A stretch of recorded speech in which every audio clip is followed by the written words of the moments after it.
बहुत ही सिंपल वाला क्वेश्चन है, बस उसी को हमें देखना है। इनटू क्या है, नेक्स्ट क्वेश्चन अगर देखते हैं इसमें क्या है, तो सल्फ्यूरिक एसिड क्या है।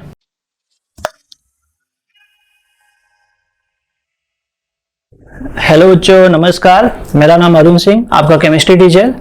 जैसा कि हम लोगों ने हाइपर कॉन्जुगेशंस के टॉपिक ऑलरेडी कर लिए हैं, लेकिन मैंने बताया था आपको कि मैं उसके ऊपर कुछ क्वेश्चंस भी सॉल्व कराऊंगा। जैसे पिछले लेक्चर में हम लोगों ने क्या किया था, रेजोनेंस।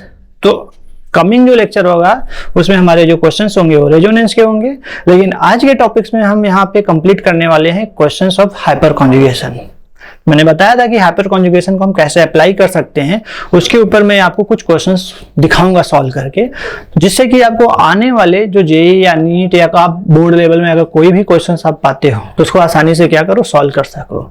तो let's start question on hyper conjugation. देखते हैं क्या है यहाँ पर। तो चलो यहाँ पे टॉप क्वेश्चंस की बात कर रहे हैं हम लोग, देखते हैं कि क्या है। हम लोग एक एक करके देखेंगे यहाँ पे, ठीक है। लेट्स सी। देखो बच्चों, क्या है कि सबसे पहला क्वेश्चन बहुत ही सिंपल वाला क्वेश्चन है। जैसा हमें पता है कि in hyperconjugation the atom involved is, जिन्होंने अच्छे से और ध्यान से पढ़ा होगा वो आसानी से बता देगा कि जो हाइपर कॉन्जुगेशन होता है वो किसकी वजह से होता है और किसके लिए होता है, किससे होता है। सीधा अल्फा हाइड्रोजन क्या होता है, आपने पढ़ा था कि जो सिग्मा बॉन्ड डिलोकलाइजेशन होता है वो किसके बीच के होते हैं, अल्फा हाइड्रोजन के। क्योंकि हाइपर कॉन्जुगेशन का मतलब क्या होता है कि alpha hydrogen should be present with respect to carbocation. तो कार्बोकैटायन या कार्बन फ्री रेडिकल के रिस्पेक्ट में अगर वहां अल्फा कार्बन है तो अल्फा हाइड्रोजन भी रखेगा। अल्फा हाइड्रोजन रख रहा है तो मतलब उसमें क्या होगा, हाइपर कॉन्जुगेशन होगा। तो सिंपल सा है। इसमें अगर हम आंसर की अगर बात करें तो क्या होना चाहिए, अल्फा हाइड्रोजन। क्या होना चाहिए, अल्फा हाइड्रोजन। जैसे मैं दिखाता हूं आपको, हमारे पास क्या है, CH3 है। देखो मैं दूसरा कलर लेके आपको समझा रहा हूं। जैसे सपोज करो कि हमारे पास क्या है, CH3 है, लेकिन ये किसके रिस्पेक्ट में है, इस कार्बोकैटायन के रिस्पेक्ट में। क्योंकि मैंने बताया था कि कार्बोकैटायन के रिस्पेक्ट में जो अल्फा कार्बन है, उस अल्फा कार्बन से बॉन्डेड हाइड्रोजन को हम क्या बोलते हैं, अल्फा हाइड्रोजन। तो जितने अल्फा हाइड्रोजन होंगे उतनी बार क्या होगा, हाइपर कॉन्जुगेशन होगा। तो हमारा आंसर क्या होना चाहिए, अल्फा हाइड्रोजन। बाकी कुछ नहीं है, बीटा से कोई मतलब नहीं है, गामा से कोई मतलब नहीं। तो कुछ बच्चों को क्वेश्चन यहाँ पे माइंड में आएगा कि बीटा हाइड्रोजन क्या है, गामा हाइड्रोजन क्या है, मैं उसके बारे में बता दे रहा हूँ, लेकिन उनसे हमें हाइपर कॉन्जुगेशन से कोई लेना देना नहीं है। चलो देखते हैं क्या लेना देना, इन द सेंस कि वो हाइपर कॉन्जुगेशन में नहीं जाएंगे। I am talking about that. तो चलो देख लेते हैं यहाँ पे। जैसे सपोज करो कि आपके पास CH3 है, CH2 है और यहाँ पे CH2 है, इसके पास क्या है, प्लस है। तो एक कार्बोकैटायन के रिस्पेक्ट में हमारा क्या है, अल्फा तो है, लेकिन इसके बाजू वाला क्या है, बीटा है। तो वही हाइड्रोजन हाइपर कॉन्जुगेशन में जाएगा जो इस कार्बोकैटायन के रिस्पेक्ट में है, यानी एडजेसेंट। तो इसका मतलब दिस वन। अगर अल्फा कार्बन है लेकिन हाइड्रोजन नहीं है तो हाइपर कॉन्जुगेशन में नहीं जाएगा, क्योंकि हाइपर कॉन्जुगेशन में वही सिग्मा बॉन्ड इन्वॉल्व होता है जो अल्फा कार्बन विद हाइड्रोजन, याद रखना आप। चलो सेकंड क्वेश्चन की बात करते हैं यहाँ पे बच्चों। तो सेकंड क्वेश्चन कौन सा है, आप भी कोशिश कर सकते हैं। देखिए क्या पूछा हुआ है, the stability of 2,3 dimethyl butane is more than 2 butane, this can be explain in terms of. अब कुछ बच्चे तो कंफ्यूज हो जाएंगे, भाई ये मॉलिक्यूल क्या दे रखा हुआ है। जिन्होंने पढ़ा हुआ है, जिन्होंने नोमेनक्लेचर किया हुआ है, जिन्होंने IUPAC अच्छे से किया हुआ है, वो आसानी से इनके क्या करेंगे, स्ट्रक्चर फॉर्म कर सकते हैं और देख सकते हैं कि उसमें कौन सा ऐसा पार्ट है जो मतलब कि सिंपल सा है, जिसके बेस पे हम यहाँ पे उसकी स्टेबिलिटी को एक्सप्लेन कर सकते हैं। ठीक है। तो जैसा कि मैंने स्टार्टिंग बता दिया था कि हम जो क्वेश्चंस करने वाले हैं वो करने वाले हैं किसके बेस पे, हाइपर कॉन्जुगेशन के बेस पे। तो हर जगह तो हाइपर कॉन्जुगेशन ही आंसर आना चाहिए, ऐसा कुछ लोग सोच के रखे होंगे। तो चलो इसको हम प्रूव करते हैं कैसे। ठीक है, पहले स्ट्रक्चर मैं यहां बनाता हूं किसका, 2,3 डाइमिथाइल ब्यूटेन का। तो आपको अगर स्ट्रक्चर फॉर्म करना है तो स्ट्रक्चर के लिए क्या करना होगा, सबसे पहले पैरेंट चेन को देखो। तो हमारा क्या है, पैरेंट चेन इसमें ब्यूट है।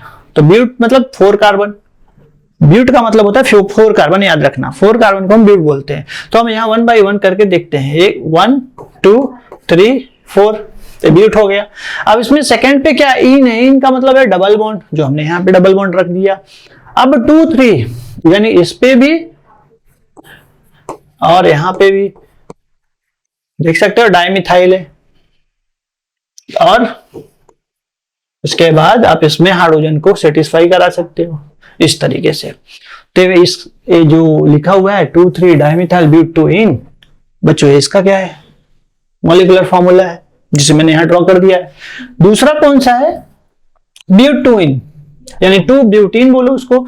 तो इसका भी मतलब जो अगर देखोगे कार्बन कितने हैं इसमें, ब्यूट की बात कर रहा है तो ब्यूट का मतलब क्या है 4, तो 1 2 3 4 देख सकते हो आप, क्लियर। लेकिन इसमें डबल बॉन्ड कहाँ है, जो 2 मेंशन किया है, ये मेंशन किया है पोजीशन ऑफ डबल बॉन्ड, तो मतलब डबल बॉन्ड सेकंड पोजीशन पे, चाहे आप राइट से काउंट करो चाहे लेफ्ट से काउंट करो। अब इसको सेटिस्फाई कर दो हाइड्रोजन रख के, ठीक है, हाइड्रोजन रख के आप क्या करो, सेटिस्फाई कर दो। तो हाइपर कॉन्जुगेशन करने के रूल्स क्या थे, जैसा मैंने आपको बताया था कि we should have alpha hydrogen with respect to carbocation और with respect to double bonded carbon. तो अब आप देखो कि इस डबल बॉन्डेड कार्बन के रिस्पेक्ट में कितने अल्फा कार्बन है और उसके पास कितने हाइड्रोजन है, वही हमारा क्या हो जाएगा, अल्फा हाइड्रोजन हो जाएगा। तो अगर बात मैं करूं यहां पर, तो अगर आप देख रहे हो यहां ये हमारा अल्फा कार्बन है, ये हमारा अल्फा कार्बन है, ये भी अल्फा कार्बन है, ये भी अल्फा कार्बन है। सोचोगे कैसे, आई टोल्ड यू कि we should have alpha hydrogen और carbon with respect to carbocation और डबल बॉन्डेड कार्बन। तो यहां जो डबल बॉन्डेड कार्बन है, मैंने बताया था कि आप वहां पे बॉन्ड को शिफ्ट कराते मत बैठिए कि कौन सा कार्बोकेटायन फॉर्म होगा कौन सा नहीं।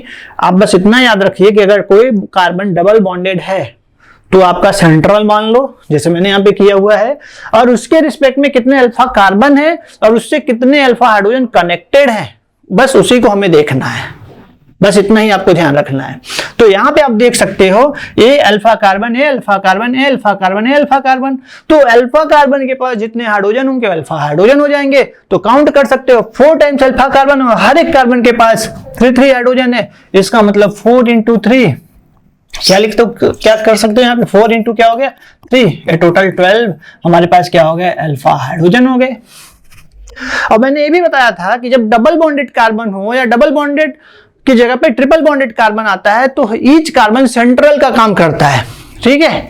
जैसे अगर इस कार्बन पे हाइपर कॉन्जुगेशन आपको समझना है तो आप मेरा पिछला वीडियो देख सकते हैं हाइपर कॉन्जुगेशन में, मैंने उसमें बिल्कुल क्लियरली एक्सप्लेन किया हुआ है कि कैसे एल्कीन में और कैसे अल्काइन में हाइपर कॉन्जुगेशन होता है। तो यहाँ पे आप देख सकते हैं कि अगर इसमें हाइपर कॉन्जुगेशन होता है इस कार्बन में, पर्टिकुलर इसकी बात कर रहा हूं, तो एक बार डबल बॉन्ड यहां बनेगा, एक बार डबल बॉन्ड यहां भी बनता है, क्योंकि इसमें सिग्मा और पाई बॉन्ड दोनों डिलोकलाइज होते हैं, लेकिन मैक्सिमम किसका होता है, सिग्मा का होता है, इसलिए हम सिग्मा बॉन्ड डिलोकलाइजेशन इसको बोलते हैं, किसको, हाइपर कॉन्जुगेशन को।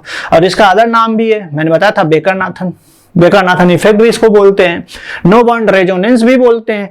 तो आपको बस याद रखना है कि इनके लिए और इनके लिए ए सेंट्रल का काम करेगा और इनके लिए ए सेंट्रल का काम करता है, मतलब इनके बीच में जो पाई बॉन्ड बनेगा और इनके बीच में जो पाई बॉन्ड बनेगा इनके लिए कॉमन होगा और इसके लिए, इसमें मतलब 2 पाई बॉन्ड बन रहे हैं, ठीक है। मतलब 2 टाइम्स डिलोकलाइजेशन जो हो रहा है पाई बॉन्ड की वजह से हो रहा है, क्योंकि इसमें अल्फा हाइड्रोजन में जो है सिग्मा बॉन्ड डिलोकलाइज होगा और इसमें क्या होगा, पाई बॉन्ड डिलोकलाइज होगा। टोटल अगर देखा जाए तो 14 टाइम्स डिलोकलाइजेशन हो रहे हैं, 14 टाइम्स सिग्मा और 2 टाइम्स पाई। कैसे डिलोकलाइज होगा, आपको पिछला वीडियो बिल्कुल देखिए, आप लास्ट वाला जो वीडियो हमारा हाइपर कॉन्जुगेशन के ऊपर है अच्छे से देखेंगे और उसमें प्रैक्टिस करेंगे तो आपको बिल्कुल समझ में आ जाएगा कि यस इसमें टोटल कितने 14 टाइम्स हैं। ना come on the second question, यानी सेकंड ऑप्शन के ऊपर आ जाए हम यहाँ पे। तो आप देखो क्या है, ये भी डबल बॉन्डेड ही है ना, हमने इसको सर्कल कर लिया, एक साथ सेंट्रल कंसीडर कर लिया वहां पे। अब उसके रिस्पेक्ट में हमारा ए अल्फा है और ए भी अल्फा है, क्योंकि ये तो हाइड्रोजन है ना जो उसी से कनेक्ट है, but we must need here the alpha carbon then उससे कनेक्टेड हाइड्रोजन। तो आप देख सकते हैं कि अल्फा कार्बन है और उससे कनेक्टेड हाइड्रोजन कितने हैं 3, तो इसका मतलब टोटल इसमें 6 टाइम हमारा अल्फा हाइड्रोजन है, तो इसका मतलब हो जाएगा 6 सिग्मा बॉन्ड। अगर देखा जाए इसमें क्या होगा, डिलोकलाइज होगा और ए सेंट्रल, ए जो कार्बन है इसके लिए काम करेगा, मतलब पाई बॉन्ड इनके बीच में बनेगा, और ये कार्बन है सेंट्रल एटम का काम इसके लिए करेगा तो पाई बॉन्ड इनके बीच बनेगा, यानी 2 सेंट्रल कार्बन यहाँ पे ऐसे ऐसे देख सकते हैं हम। तो इसका पाई बॉन्ड भी कंसीडर होगा, इसका पाई बॉन्ड भी कंसीडर होगा, तो टोटल 2 पाई बॉन्ड यहाँ पे अगर देखा जाए, तो अगर देखा जाए ओवरऑल टोटल 8 टाइम्स यहाँ पे हमारा क्या रहा है, डिलोकलाइज हो रहा है। कितनी बार? 8 टाइम्स। और इसमें कितनी बार है? Total 14 times. कितना है? Total 14 times. तो 14 टाइम्स डिलोकलाइजेशन है और इसमें 8 टाइम डिलोकलाइजेशन है, तो जिसमें सबसे ज्यादा हाइपर कॉन्जुगेशन होगा उसकी स्टेबिलिटी ज्यादा होगी। तो इस वजह से हम कह सकते हैं यहाँ पे कि 2,3 डाइमिथाइल ब्यूटेन क्या है? मोर स्टेबल है 2-ब्यूटेन की ड्यू टू हाइपर कॉन्जुगेशन। मैं फिर से रिपीट कर रहा हूं, अगर आपको अभी भी डाउट्स है हाइपर कॉन्जुगेशन में, मेरा लास्ट वीडियो अच्छे से आप देखिए, आपको क्लियर हो जाएगा। आप मॉलिक्यूल यहाँ पे जो मैंने राइट किया हुआ है उसमें मैंने आपको बॉन्ड शिफ्टिंग भी दिखाया है, तो आप आराम से जाइए देखिए और उसको सॉल्व करिए। ठीक, तो इस वजह से क्या हो रहा है कि 2,3 डाइमिथाइल ब्यूटेन ज्यादा स्टेबल है किससे? 2-ब्यूटेन से, क्योंकि इसमें नंबर ऑफ हाइपर कॉन्जुगेशन क्या है? ज्यादा है। ठीक, लेट्स सी फर्दर। अब देखते हैं यहाँ नेक्स्ट क्वेश्चन। यहाँ पे अगर देखा जाए तो नेक्स्ट क्वेश्चन यहाँ पे है हमारे पास कि who pointed out the concept of hyper conjugation. अभी तो मैंने आपको बताया कि हाइपर कॉन्जुगेशन को हम no bond resonance, sigma bond delocalization और बेकर-नाथन इफेक्ट भी बोलते हैं। तो पढ़ लीजिए आप, क्या है? Nathan and Baker, Baker and Nathan, Nathan and Baker, मतलब वही तो है। इसका मतलब पहला ही ऑप्शन है भाई, ये तो सीधा सीधा स्ट्रेट फॉरवर्ड आंसर है हमारा। कौन? नाथन एंड बेकर ने इसको क्या किया था? पॉइंट आउट किया था। ठीक है, याद रखना। तो नाउ नेक्स्ट क्वेश्चन की अगर हम बात करें बच्चों यहाँ पे, तो लेट्स सी, यहाँ पे हमारा जो नेक्स्ट क्वेश्चन है वो कौन सा है? Larger the number of hyper conjugation structure and the stability of free radical will be, वो भी क्या होगा? डिक्रीज करेगा कि इंक्रीज करेगा कि रिमेन सेम रहेगा कि नॉन ऑफ दिस होगा? बहुत ही सिंपल है। अगर हम बात करें कि अगर हमारे पास यहाँ पे कि अगर लार्जर क्या बोल के रखा है? Number of hyperconjugation. अगर larger number of hyperconjugation रख वहां पे ज्यादा हो रहा है, कहने का मतलब है किसी भी मॉलिक्यूल में अगर हाइपर कॉन्जुगेशन ज्यादा मिल रहा है तो उसकी स्टेबिलिटी भी ज्यादा होगा। स्टेबिलिटी अगर ज्यादा हो रहा है तो इसका मतलब क्या हो रहा है? बढ़ रहा है वहां पे। तो क्योंकि सिंपल सा अगर देखा जाए, पूछा क्या है आपको क्वेश्चन समझना है, larger the number of hyper conjugation structure the stability of free radicals also will increase. तो ऑप्शन क्या होना चाहिए? This one. सीधा सीधा यहाँ पे वही है कि अल्फा जितना हाइड्रोजन होगा उसमें हाइपर कॉन्जुगेशन भी उतना ज्यादा होगा और स्टेबिलिटी भी क्या होगा? बढ़ेगा। स्टेबिलिटी की अगर बात किया जाए तो भी क्या होगा? बढ़ेगा। आप देख सकते हो, तो alpha hydrogen is directly proportional to hyperconjugation and that is directly proportional to क्या? स्टेबिलिटी। बस आपको इसको अच्छे से याद कर लेना है। किसकी? इसकी बात कर रहा हूं।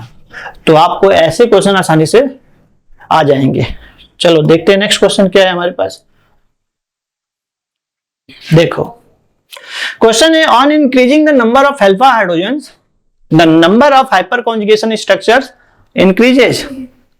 ठीक है, पूछा क्या क्वेश्चन यहाँ के इंक्रीजेज की बात कर रहा है, सही है कि गलत है? क्योंकि on increasing the number of alpha hydrogen the number of hyper conjugation structure increases.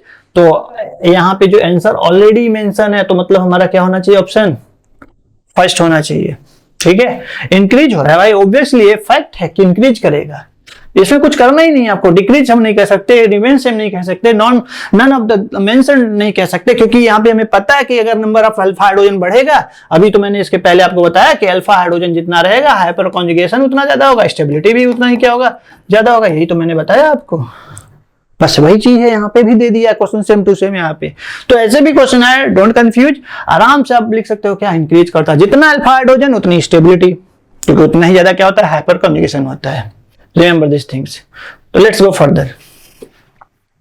अब देखो, सिंपल सा है। थोड़ा सा क्वेश्चन को क्या किया बच्चों ने? यहाँ ट्विस्ट कर दिया है, क्योंकि आपने देखा था कि हाइपर कॉन्जुगेशन को हम no bond resonance, sigma bond delocalization भी बोलते हैं, लेकिन आपको ये भी पता है कि उसमें कहीं ना कहीं पाई बॉन्ड का भी क्या होता है? शिफ्टिंग होता है लास्ट में। क्यों? जैसे मैं एक एग्जांपल लूं, जैसे दिखाता हूं। आपने देखा इसके पास क्या है? प्लस है और इसके रिस्पेक्ट में हमारा अल्फा है, आप देख सकते हो। तो होगा क्या कि यही सिग्मा बॉन्ड बार बार शिफ्ट हो रहा है ना यहाँ पे, देखो अगर एक कार्बन है यहाँ पे है तो इसका बॉन्ड यहाँ शिफ्ट होगा, तो जैसे ही शिफ्ट हुआ तो आपने देखा क्या कि H और यहाँ पे H है, इसके पास क्या है प्लस है और ये डबल बॉन्ड है और ये CH2 है। तो यहाँ क्या फॉर्म हो गया पाई बॉन्ड। आप देख रहे हो ना क्या फॉर्म हो गया पाई बॉन्ड, क्योंकि एक सिग्मा है और एक क्या है पाई है।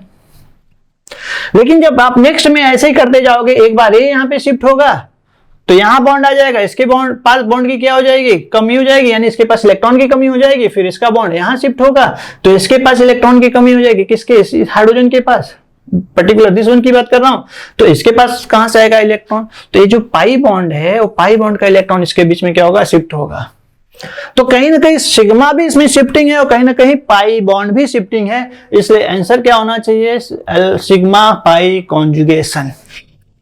कॉन्जुगेशन मतलब यहाँ पे सॉरी इसमें अगर हम बात करें तो डिलोकलाइजेशन ऑफ क्या है सिग्मा एंड पाई बॉन्ड, क्योंकि कॉन्जुगेशन की बात नहीं है डिलोकलाइजेशन की बात है, क्योंकि सिग्मा बॉन्ड भी डिलोकलाइज हो रहा है और पाई बॉन्ड भी डिलोकलाइज हो रहा है। तो डिलोकलाइजेशन अब क्या है हमारे पास सिग्मा एंड पाई बॉन्ड्स, ठीक है सिग्मा एंड पाई बॉन्ड। क्योंकि अगर यहाँ पे बात किया जाए नो बॉन्ड रेजोनेंस तो उसका नाम ही है हाइपर कॉन्जुगेशन का, नो बॉन्ड रेजोनेंस उसका तो नाम ही है और बेकर-नाथन तो नाम ही है उसका। लेकिन क्वेश्चंस में क्या पूछा है हाइपर कॉन्जुगेशन क्या है, तो हाइपर कॉन्जुगेशन हम यहाँ पे पॉइंट आउट करते हैं delocalisation of sigma and pi bond. Maximum जो होता है हमारा सिग्मा होता है एंड देन क्या होता है पाई होता है।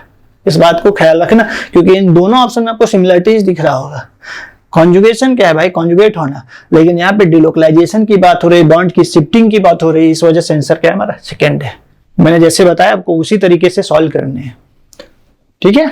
चलो नेक्स्ट देखते हैं हम क्वेश्चन। जैसे देखो ये नेक्स्ट क्वेश्चन क्या है, number of hyper conjugation structure in isopropyl radical is. अब आपको यहाँ पे फाइंड करना है, क्या फाइंड करना है number of hyper conjugation structure in isopropyl radical is. Isopropyl की बात हो रही है ना, देखो जैसे CH3 है, आइसो क्या है, आइसो का मतलब होता है कि जब कार्बन एटम जो मेन चेन में है उसके सेकंड कार्बन पे एक मिथाइल ग्रुप आ जाए उसे बोलते हैं क्या आइसो। तो जैसे सपोज कर लो प्रोपाइल की बात कर रहा है तो हमने 3 कार्बन यहाँ पे मेंशन कर लिया क्योंकि प्रोपाइल ही है ना, ठीक है। तो इसको मैं ऐसे मेंशन करता हूं जिससे आप क्लियर हो, तो इस तरीके से 3 कार्बन मेंशन कर लिया। और फ्री रेडिकल की बात कर रहा है तो मतलब यहाँ फ्री रेडिकल हमने रख दिया और इसके पास 3 हाइड्रोजन, इसके पास भी 3 हाइड्रोजन और इसके पास 1 हाइड्रोजन, क्योंकि फ्री रेडिकल फॉर्म में है तो ऑब्वियसली 1 हाइड्रोजन तो रखना ही चाहिए इसके पास।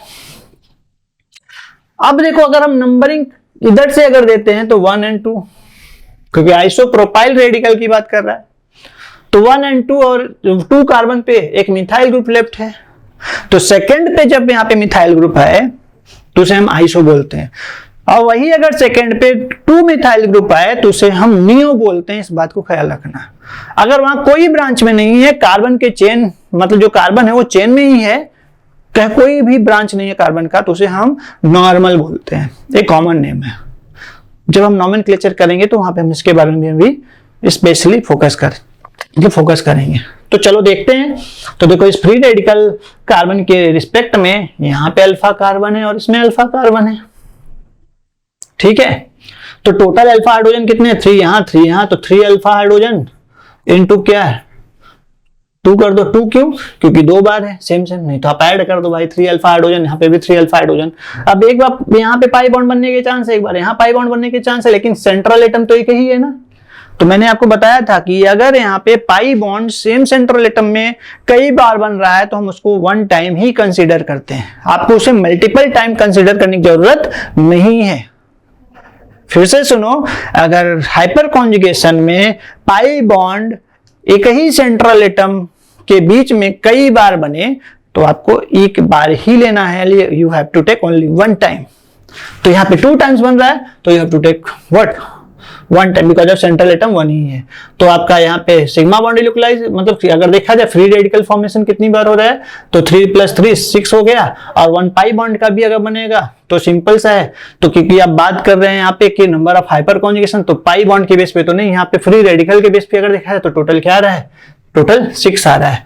तो आपका क्या होना चाहिए अगर देखा जाए तो आंसर हमारा होना चाहिए 6, तो यानी दिस वन बी। कौन सा होना चाहिए, बी होना चाहिए। तो समझ में आया। कैसे होता है मैंने वहां पे करके दिखाया था, फिर भी मैं यहाँ पे आपको एक बार शो कर ही दे रहा हूं how to solve this one. Suppose आपके पास यहाँ H है, यहाँ पे H है, यहाँ पे H है। मैं एक छोटा सा एग्जांपल ले रहा हूं, आप फिर इसके बारे में अच्छे से कर सकते हैं। जैसे CH2 फ्री रेडिकल है, तो एक कार्बन क्या हुआ, फ्री रेडिकल के फॉर्म में अगर ब्रेक होता है, कार्बन और हाइड्रोजन के बीच का बॉन्ड है जो सिग्मा बॉन्ड है, अगर ये फ्री रेडिकल के फॉर्म में ब्रेक होता है, क्योंकि कोई भी बॉन्ड होता है वो 2 इलेक्ट्रॉन कैरी करता है, मैंने पहले भी बताया था, अभी भी रिपीट कर रहा हूं, कोई भी बॉन्ड होगा 2 इलेक्ट्रॉन कैरी करेगा। तो एक इलेक्ट्रॉन अगर देखा जाए, जैसे ही बॉन्ड ब्रेक होता है तो एक इलेक्ट्रॉन हाइड्रोजन पे शिफ्ट होगा, एक कार्बन पे। तो इस कार्बन का फ्री रेडिकल और इस कार्बन का फ्री रेडिकल आपस में क्या किया, बॉन्ड बना लिया। तो बचा क्या हमारे पास, देखो एक कार्बन का फ्री रेडिकल, एक कार्बन का फ्री रेडिकल, क्योंकि 2 फ्री रेडिकल आपस में एक बॉन्ड बना लेते हैं, तो यहाँ पे बॉन्ड बन गया।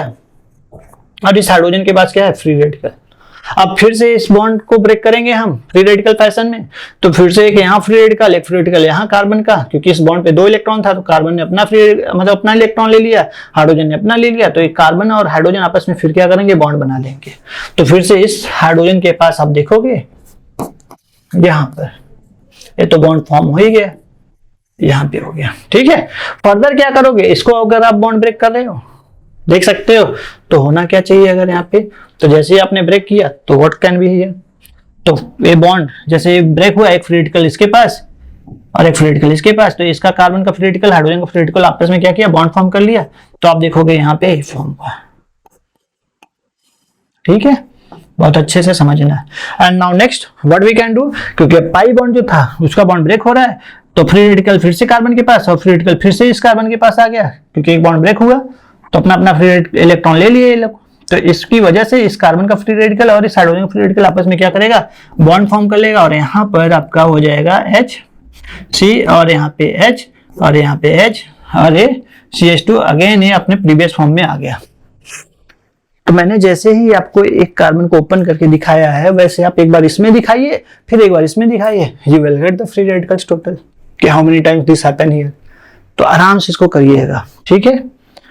Let's see further, next question अगर देखते हैं इसमें क्या है, देखिए यहां पे जो क्वेश्चन है ये थोड़ा सा रिलेटेड है हमारा रेजोनेंस से, क्योंकि शायद आपने अभी रेजोनेंस का मेरा वीडियो नहीं देखा है तो उसको देखिएगा, क्योंकि उसके ऊपर भी मैंने वीडियो रिकॉर्ड कर लिया है और अपलोड भी हो गया होगा। तो आप जाके एक बार देखिएगा कि रेजोनेंस कैसे होता है और उसके क्वेश्चन हम कैसे सॉल्व कर सकते हैं। तो let's see, the compound that can be most readily sulphonated.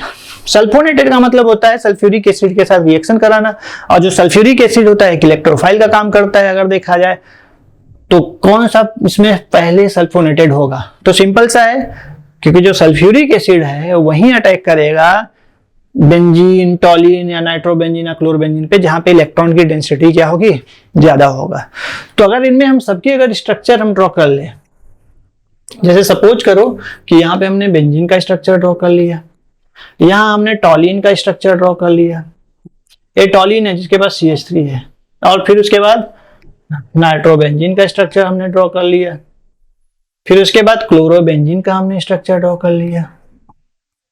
आप देख सकते हो ये है। तो सिंपल सा है कि बेंजीन है, इसके ऊपर कोई भी हमारा ना तो -M है ना तो +M इफेक्ट है। इसमें क्या है, +M इफेक्ट है क्योंकि मिथाइल ग्रुप है, इसकी वजह से ऑर्थो पे और पैरा पे डेंसिटी क्या होगा, बढ़ेगा, इलेक्ट्रॉन रीच हो जाएगा ऑर्थो पैरा, ठीक है।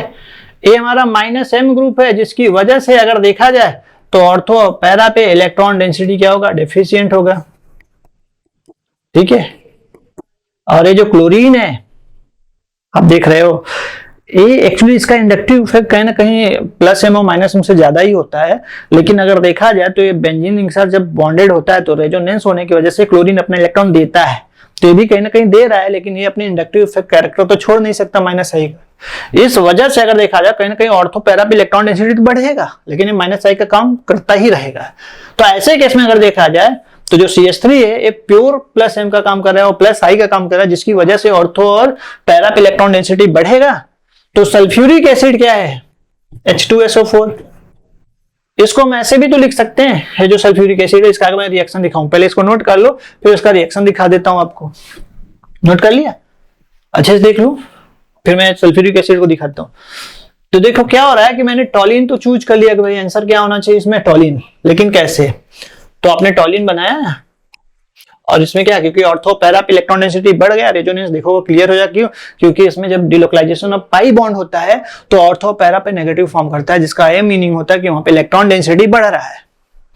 तो आप H2SO4 को ऐसे भी आप लिख सकते हो इस फॉर्मेट में, तो ए माइनस है और ए प्लस है, क्योंकि ये सल्फेट ग्रुप जो होता है, यानी जिसको मैंने यहाँ पे लिखा है सल्फेट ग्रुप, टोटल तो सल्फेट है लेकिन जब इसको डिसोसिएट करा देंगे तो सल्फाइड ग्रुप हो जाता है। तो एक कह सकते हो इलेक्ट्रोफाइल का काम करता है। तो इसके अटैक करने से पहले ऑर्थो या पैरा से हाइड्रोजन को कौन हटाता है? दिस OH, देख सकते हो। तो OH हटाएगा तो क्या फॉर्म होके चला जाएगा? वाटर। तो इसमें दो प्रोडक्ट बनने के चांस है, एक बार ऑर्थो पर और एक बार पैरा पर। एक बार ऑर्थो पर और एक बार पैरा पर। ठीक है, इस बात का स्पेशली आपको केयर करना है। ये हम और भी अच्छे से करेंगे रेजोनेंस में। तो ये फॉर्म होता है जिसमें हमारा पैरा मेजर होता है, क्योंकि इसमें स्टेरिक रिपल्सन कम होता है, इसमें स्टेरिक हिंड्रेंस होने की वजह से एक थोड़ा सा कम प्रोड्यूस होता है, लेकिन पैरा वाला ज्यादा प्रोड्यूस होता है। तो आंसर शुड बी टॉलिन। क्योंकि और केस में अगर देखा जाए तो इसमें इलेक्ट्रॉन डेंसिटी तो है लेकिन कंपैरेटिवली बी से कम, इसमें भी इलेक्ट्रॉन डेंसिटी तो है लेकिन कंपैरेटिवली बी से कम, और ये तो इलेक्ट्रॉन विड्रॉइंग ग्रुप ही है, इसलिए आंसर तो हो ही नहीं सकता। तो हमारा प्रॉपर आंसर कौन है? बी। तो नोट कर लो आप अच्छे से। और ये भी रिएक्शन जो होता है ना H2SO4 के प्रेजेंस में ही होता है, कॉन्सेंट्रेटेड, याद रखना। तो चलो आगे हम देखते हैं नेक्स्ट क्वेश्चन क्या है। ठीक, नेक्स्ट क्वेश्चन देखो। क्वेश्चन क्या है? Ethene is devoided of any alpha hydrogen so hyperconjugation is not possible. क्या है भाई? आप देख सकते हो एथीन है ना, CH2 डबल बॉन्ड CH2 है, क्या इसमें कोई अल्फा हाइड्रोजन है? क्या अल्फा हाइड्रोजन है ही नहीं, जब अल्फा कार्बन ही नहीं है। और आपको पता है कि हाइपर कॉन्जुगेशन तभी होता है जब वहां पर अल्फा कार्बन के साथ क्या हो? हाइड्रोजन हो। तो यहां तो है ही नहीं, बिल्कुल नहीं है ना, खुजली हो रही है ना बाल में। अब देखो यहाँ पे है ही नहीं बिल्कुल। क्यों? क्योंकि मैंने बताया था जो डबल बॉन्डेड कार्बन होते हैं आप उसको क्या मान लो? फंक्शनल, मतलब कि सेंट्रल एटम मान लो, और उसके रिस्पेक्ट में क्या होना चाहिए? कार्बन होना चाहिए, है क्या?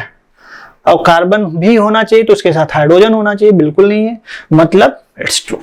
ठीक है, यहाँ पे हाइपर कॉन्जुगेशन नहीं होगा। ठीक, तो मतलब ट्रू, हाइपर कॉन्जुगेशन है ही नहीं, हाइपर कॉन्जुगेशन है ही नहीं।